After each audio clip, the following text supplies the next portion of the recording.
Gold ప్రైసెస్‌లో భారీ పతనం అయితే మనం చూస్తా ఉన్నాము.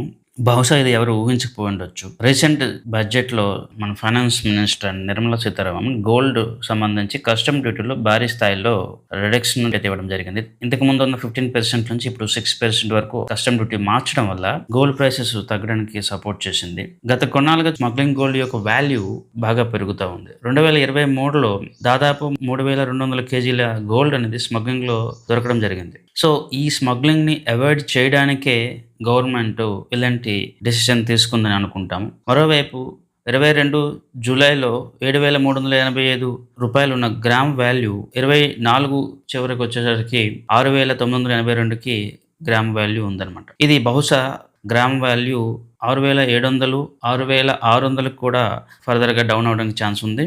ఈ గోల్డ్ ట్రెండ్ గురించి నేను ఇదివరకే నా అనాలిసిస్ వీడియోలో చెప్పడం జరిగింది.